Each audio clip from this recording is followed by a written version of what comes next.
التاريخ مليان أسرار وألغاز، بس لغز حلقة النهاردة أغرب من الخيال. حكاية ماسة ملعونة اللي بيلبسها بيروح في أبو نكلة، ماسة الأمل الزرقاء. أنا دينا مهران ودي حكاوي الدنيا.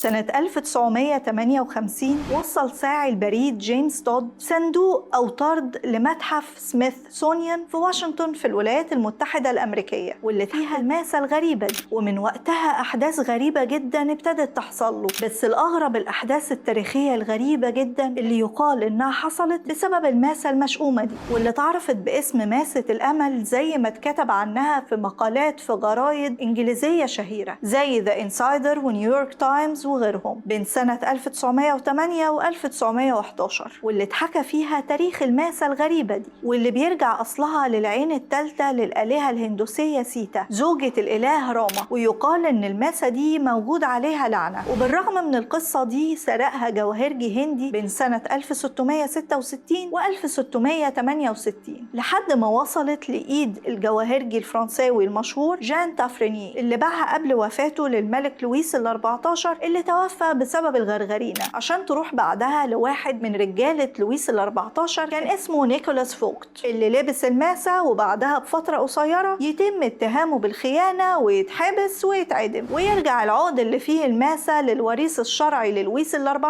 لويس ال15، اللي اداه هدية للويس ال16 ومراته ماري أنطوانيت اللي كانوا بيعشقوا المجوهرات النادرة. وفاتت السنين وقامت الثورة الفرنسية واتعدموا هما الاتنين. وواحدة من وصفات ماري أنطوانيت القريبين وكان اسمها ماري لويس لبست الماسة الملعونة، وبعدها عينك ما تشوف إلا النور، لأن حسب مقالات الجرايد ماري لويس دي خلص عليها مجموعة من الثوار بطريقة صعبة جدا، لدرجة إن كل حتة بقت مستقلة بذاتها ولفوا الشوارع بدماغها على عصاية. وتفوت السنين وتتنقل الماسة من إيد لإيد لحد ما توصل لتاجر ألماس شهير اسمه هنري هوب، ومن هنا اتسمت الماسة باسم هوب دايموند أو ماسة الأمل. وتفضل الماسة مع عيلة هوب لحد ما توصل للحفيد فرانسيس هوب اللي حياته كانت كلها قمار، فاتدين لطوب الأرض واضطر يبيع الماسة لتاجر مجوهرات أمريكي، واللي باعها على طول لكارتيه براذرز، ودول من أكبر مصنعين المجوهرات لحد النهاردة. وباعها بيير كارتيه لواحدة من صفوة المجتمع وهي إيفالين ماكلين زوجة أحد ورثة وملاك ذا واشنطن بوست وكتير غيرها من الأملاك. وفضلت الماسة مع إيفالين لحد وفاتها، وبعدها اتباعت لرجل الأعمال هاري وينستون اللي اتبرع بيها سنة 1958 لسميثونيان انستيتيوشن في متحف التاريخ الطبيعي في الولايات المتحدة الأمريكية، واللي موجودة فيه الماسة لحد النهاردة. واللي وصلها للمتحف هو ساعي البريد جيمس تود زي ما قلت لك في أول الحكاية. ومن بعدها جيمس اتبهدل على الآخر،